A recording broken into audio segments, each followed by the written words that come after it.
Olá, tudo bom? Bem-vindo de volta à nossa série de estudos, que nós estamos fazendo aqui na IBJP, Igreja Batista do Jardim Planalto. No primeiro vídeo nós aprendemos um pouco, foi uma breve introdução sobre os livros da Bíblia. Nós tivemos a oportunidade de ver livro por livro e a nossa proposta é porque nós estamos estudando, fazendo o plano anual de leitura da Bíblia. Então, provavelmente, se você é membro da nossa igreja, você tem um papelzinho desse aqui que nós entregamos. E se você ainda não tem, pode buscar. Aqui mesmo na igreja temos alguns desses papéis e você vai poder seguir esse plano de leitura. E você que está assistindo pela internet e não mora perto da gente, você pode até pedir para nós que a gente também te manda o PDF desse arquivo, esse arquivo que você vai poder estudar a Bíblia durante um ano inteiro.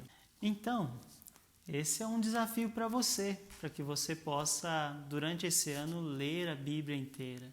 Você tem a oportunidade, olha só, 3 capítulos por dia já é o suficiente para você conseguir ler as Escrituras inteira durante um ano. Então, hoje nós temos algo para poder falar, que é sobre o livro de Gênesis. Nós vamos falar um pouco sobre as origens, sobre esse livro tão especial que é muito fácil de achar, porque é só você abrir a capa. Logo depois da capa você encontra esse primeiro livro, que é o livro de Gênesis. Mas antes de falar sobre o livro de Gênesis, eu sinto que eu preciso também te dizer algumas coisas sobre a leitura bíblica ainda. Se você quer ler a Bíblia, se você entende a importância de ler a Bíblia, existem algumas pequenas coisas que é importante nós lembrarmos. Na verdade, elas não são apenas pequenas, mas são, na verdade, essenciais para que nós possamos ter uma leitura bíblica diferente. E uma dessas coisas é orar. Então, quando a gente pega as Escrituras, a gente entende que a Bíblia é a palavra de Deus, ela é sagrada, ela é especial para nós. É Deus falando conosco. Mas nós falamos com Deus também através da oração.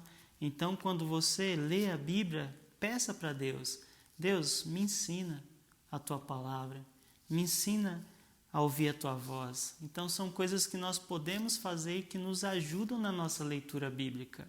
Uma outra coisa, e também com certeza é algo que nós precisamos ter, é essa condição de entender e de ler o texto. Ou seja, ler a Bíblia. Também não dá para você falar que lê a Bíblia e deixar ela do lado. E certa vez perguntaram para um teólogo assim: qual é a melhor versão da Bíblia? E aí ele respondeu: a melhor versão da Bíblia é aquela que você lê. Então, a melhor versão que você pode ter é aquela que você realmente vai pegar e vai ler. E você ler as Escrituras é algo muito importante. Depois da sua leitura, vai que você lê 3 capítulos direto ou mais do que isso, mas uma coisa que você também precisa perguntar é qual é o contexto. Por exemplo, se você está lendo o Evangelho de João, qual é aquele contexto? Jesus está falando para quem? Qual é esse lugar? Então é uma coisa legal de você perguntar. E uma outra também situação importante que você deve entender e perguntar é: o que eu aprendo sobre o caráter de Deus ou sobre a pessoa de Jesus? Por exemplo, no Antigo Testamento nós não temos o nome Jesus diretamente, mas nós temos muito sobre Deus no Antigo Testamento. E a mesma coisa no Novo Testamento, nós temos muito sobre Jesus. Então, o que nós aprendemos sobre o caráter de Deus e sobre a pessoa de Jesus? São perguntas que nós precisamos fazer no nosso tempo de leitura, no nosso tempo devocional. E por último, como eu aplico isso em minha vida? Como é que eu aplico isso que eu li hoje? Vai que de repente você leu alguma coisa sobre a fé de Abraão. Você pode falar assim: então como é que eu vou aplicar isso? Eu preciso ter fé também. São coisas que você vai vendo através da circunstância, através da leitura. Você pensa: uau, Abraão teve fé, então eu também posso ter. Ele é homem como nós. Então, são coisas que nós precisamos fazer em todas as nossas leituras. Seguir esses pequenos passos fazem toda a diferença. E agora sim, entrando na questão do nosso primeiro livro, que é o livro de Gênesis, nós temos neste livro algumas coisas muito legais. Mas se você pudesse fazer um resumão do que é Gênesis, ele é o livro das origens, ele é o livro da criação de Deus. E Gênesis acontece da seguinte maneira, engasguei, Gênesis. Gênesis acontece da seguinte forma, você olha para este livro e você vai encontrar do capítulo 1 até o 11, Deus e a raça humana, Deus e a humanidade, Deus e Adão, depois mais para frente Deus e Noé, e aí você vai vendo até o capítulo 11, Deus e a raça humana. E no capítulo 12 nós encontramos algo diferente, porque aí você vai ver Deus e Abraão, e logo depois a sua descendência, a descendência de Abraão. Ou seja, nos primeiros 11 capítulos nós vamos ver Deus preparando a raça humana, criando a raça humana. E nós vamos ver, depois disso, Deus olhando para um povo que seria um modelo para nós, o Israel de Deus, o povo de Deus. Deus preparando esse povo na história para que nós pudéssemos ter modelos de como ser uma igreja diferente, ou, usando uma expressão ainda mais bíblica, um povo de Deus. O que é ser povo de Deus? Então, começamos aí por aquilo que nós vemos no capítulo 1, que é Deus criando. Lembra que nós já falamos que Gênesis e o Pentateuco inteiro, ele é um livro da narração escrito por Moisés? E aí nós temos então algo curioso, porque às vezes a gente pensa assim, Gênesis é um tipo de livro que é para explicar quem é Deus. Mas na verdade, Moisés conhecia Deus, ele sabia quem Deus era. E a ideia de Gênesis não é explicar quem é Deus, porque Deus é inesgotável, Deus é muito maior do que as nossas explicações. Nesse precioso livro que nós temos, na verdade, nós vamos ver Deus criando. E disse Deus, e no princípio, capítulo 1, versículo 1, no princípio criou Deus os céus e a terra. Então, Moisés não está preocupado em interpretar quem é Deus, não. Ele está preocupado em dizer o que Deus fez. E isso é curioso para nós, porque nós queremos ter respostas racionais de quem Deus é. E mais para frente, muitos teólogos vão trabalhar isso e vão nos dar muitas ideias interessantes. E a própria Bíblia fala quem Deus é. Mas em Gênesis nós encontramos Deus, o que Ele faz, Ele criou. E é legal porque tem muitos verbos de ação aqui. Deus criou os céus e a terra, disse Deus, Deus fez o firmamento, separou. Então, olha só, tudo isso nós vamos ver sobre quem Deus é. E aí tudo bem, nós já percebemos que aqui Deus está falando da criação. E Deus usa a palavra dele, a voz dele, para poder criar todas as coisas. Mas chega no capítulo 2 e Deus chega até o homem. E a criação do homem é feita pelas próprias mãos de Deus, pelo cuidado de Deus. E a mesma coisa acontece quando o homem adormece, e da costela de Adão, Deus tira uma mulher, Eva. E aí nós vamos ver que eles estão aonde? Num paraíso. E imagina que lugar precioso, paraíso, Adão, Eva no paraíso, precioso, porque todo entardecer, todo comecinho, toda viração do dia, eles estavam lá para comunicar-se com Deus, mas mesmo assim eles vão e pecam. Um homem num paraíso, sem sogra, e ainda assim eles cometem o pecado, o erro e são expulsos desse paraíso. E aí começa o que é no capítulo 3 chamado da queda do homem. E essa queda do homem vai gerar aquilo que nós chamamos do pecado. E o pecado nos afastou de Deus, nos distanciou de Deus. E tudo isso você encontra nesse primeiro livro da Bíblia chamado Gênesis. O capítulo 4 nós já vamos encontrar os dois irmãos, Caim e Abel. E você sabe que aí acontece o primeiro homicídio. Caim matou o seu irmão Abel. E Caim anda errante pela terra. E vai andando pela terra errante até chegar àquilo que é no capítulo 5, que vai começar a falar da descendência de Adão até Noé. E aí vai mostrar esses homens, essa genealogia, até chegar neste homem que foi diferente, Noé. E Noé achou graça aos olhos de Deus, é o que vai dizer o capítulo 6, versículo 8.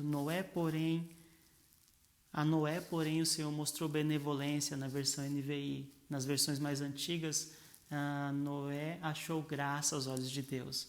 A humanidade estava corrompida, mas Deus falou para Noé que ia salvar a família dele. E a arca é um símbolo muito interessante sobre o que é a igreja. A arca de Noé sendo construída e o mundo todo dizendo que não ia ter, que não ia obedecer Deus, que está distante de Deus, e ao mesmo tempo Noé continuou firme naquilo que Deus havia prometido. E Noé constrói aquela arca. Uma coisa de louco, num lugar onde não se via chuva, um homem constrói um barco enorme, uma arca, e Deus responde, e Deus dá o dilúvio. E aí molhou. Foi muita chuva mesmo. E tudo isso aconteceu e foi até o capítulo 8. E o fim do dilúvio acontece nesse capítulo 8. E agora, já chegando no 9, Deus faz uma aliança com Noé, prometendo que não ia acabar mais a terra com chuva. Tudo bem, aí nós já vemos que depois disso, Noé passou por uma situação muito interessante. E só uma curiosidade, se você no nosso canal da igreja vai poder ver várias mensagens devocionais que o nosso pastor Israel tem colocado também sobre o livro de Gênesis. Então a ideia aqui é ter uma visão mais que geral, mas você vai poder encontrar outros vídeos também falando sobre isso. Durante esse período de pandemia, o nosso pastor trouxe muitas mensagens sobre muitos livros da Bíblia, inclusive o livro de Gênesis. Mas agora nós chegamos então nesse momento onde Deus abençoa Noé e a descendência de Noé começa a se espalhar através desses três primeiros filhos, Sem, Cã e Jafé. Sem é de onde vêm os semitas, os judeus. Cã é de onde vem Canaã. E Jafé, eu não lembro de onde vem, mas depois você pode procurar na Bíblia. Então, nós chegamos aí nesse espalhar desse povo, nessa nova humanidade depois do dilúvio. E esse espalhar tem muitas promessas. Canaã tinha sido amaldiçoado por Noé, porque Canaã, ou Cã, viu a nudez de Noé. E Noé falou assim, olha só, capítulo 9, versículo 25. Maldito seja Canaã, escravo de escravos será para os seus irmãos. Disse ainda, bendito seja Sem, o Deus de Sem, e seja Canaã o seu escravo. Amplie Deus o território de Jafé e habite nas tendas de Sem, e seja Canaã o seu escravo. Noé ficou muito bravo com Cã, diante do pecado de Cã. E olha como essa história é muito interessante. Eu estou citando ela porque mais para frente nós vamos ver Abraão. Abraão, que era a descendência de Sem, ele volta para onde? Para onde o povo de Deus precisava voltar? Para Canaã. Porque Canaã pertencia a povo semita, a Sem. E aí, tudo bem, a origem dos povos, no capítulo 10, começa aquela confusão toda na Torre de Babel, que é uma das histórias mais integrantes que existe. Deus confunde as línguas na Torre de Babel, e aí esse povo começa a se espalhar com as confusões dos idiomas, e nós chegamos no capítulo 12, que, como nós falamos, do capítulo 1 ao 11 é Deus e a humanidade, e do capítulo 12 em diante até os 50 é Deus e a descendência de Abraão. E não dá para falar todos esses detalhes do que acontece aqui, mas é importante lembrar que aqui Deus dá uma bênção para Abraão, que na época era chamado apenas de Abrão. Ele fala assim, então o Senhor disse a Abrão, sai da sua terra, do meio dos seus parentes, da casa de seu pai, e vá para a terra que eu lhe mostrarei. Farei de você um grande povo e abençoarei, tornarei famoso o seu nome, e você será uma bênção. Abençoarei os que o abençoarem e amaldiçoarei os que o amaldiçoarem. Por meio de você, todos os povos da terra serão abençoados. Por meio desse homem surge uma nação que mais para frente vai ser chamada de nação de Israel.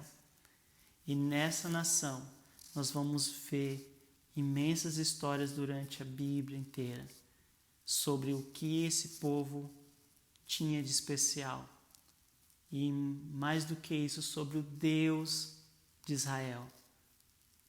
E então, chegando aqui nessa parte, é importante lembrar que Abraão tinha essa promessa. E ele continuava caminhando firme nessa promessa. E ainda que em alguns momentos ele desanimasse, ele continuava caminhando naquilo que Deus falou com ele. E ao confiar nisso, mais para frente no seu capítulo 21, nasce o filho da promessa, chamado Isaac. E aí começa uma nova história desse filho da promessa. Mas uma das coisas mais interessantes, é claro que na ordem cronológica isso pode ter demorado mais um tempo, mas você olha assim, numa leitura simples, né? Você olha o capítulo 21 e vê nascendo Isaac. E no capítulo 22 você já vê uma das provas mais difíceis da vida de Abraão, que era entregar o seu próprio filho. E isso é uma analogia sobre o Cordeiro de Deus que nos dá o livramento. Porque Abraão vai confiante naquilo que Deus tinha falado para ele, e Deus dá o livramento. Ele não precisou sacrificar Isaac, porque havia lá pertinho um cordeiro já esperando, e o sacrifício do cordeiro livrou a vida de Isaac e livrou Abraão da tristeza.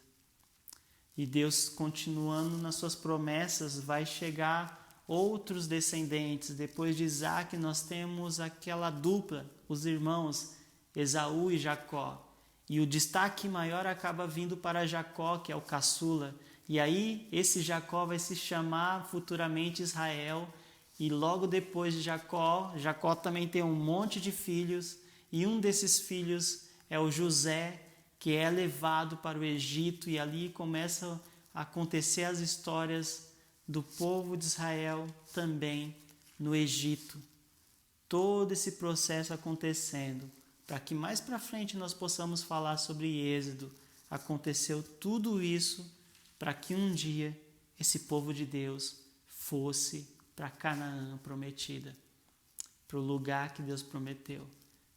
Então, nesse estudo de hoje, o meu encorajamento é que nós possamos perseverar, continuar na leitura e continuar entendendo que Deus que prometeu não mente. E quando Ele promete, Ele cumpre. E esse livro de Gênesis tem uma riqueza muito grande e vale a pena você ler versículo por versículo e procurar em Deus respostas. Então eu vou ficando por aqui, mas não se esqueça de você curtir o nosso canal, compartilhar, se inscrever, porque isso ajuda com que essa mensagem, com que esses estudos possam chegar a mais pessoas e que muitas pessoas sejam abençoadas através da sua maneira. Isso não custa nada e ajuda muito. Então que Deus te abençoe.